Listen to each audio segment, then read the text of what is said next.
আমি ঠাকুর ভক্ত, ভীষণভাবে ঠাকুর ভক্ত। আমি মনে করি মাধব চাইলে সমস্ত কিছু সম্ভব, পৃথিবীর এপাশ ওপাশ করাও সম্ভব।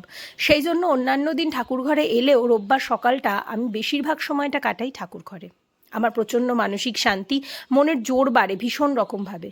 তারপর বাইরের দিকে ক্যামেরাটা ধরতেই দেখলাম আকাশের মুখটা আস্তে আস্তে ভার হচ্ছে, আর সেই মতো আমিও গুছিয়ে নিলাম বৃষ্টি উপভোগ করার জন্য নিজের জায়গা। আর তোমরা কে কে আমের চেয়ে লিচু ভালো খাও আমাকে জানিও। আমি কিন্তু মারাত্মক লিচুখোর। তারপর একটু টক দই খেয়ে নিলাম।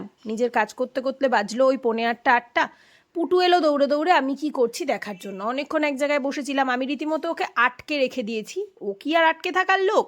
তারপর 8:30 নাগাদ বেরোলাম একটুখানি, এই যে আমি নিয়ে নিয়েছিলাম কোল্ড কফি, হাজব্যান্ড নিল ডেয়ারি মিল্ক শেক, আর ওয়েদারটার সাথে না এই শেক দুটো মানে আমাকে দেখে ফিল করতে পারছো আমরা কি এনজয় করছিলাম ব্যাপারটাকে। তারপর মিয়ামরে থেকে দুটো কেক নিয়ে চলে এসেছিলাম বাড়ি এসে দুজনে বসলাম দুজনের কাজে, ব্যাস।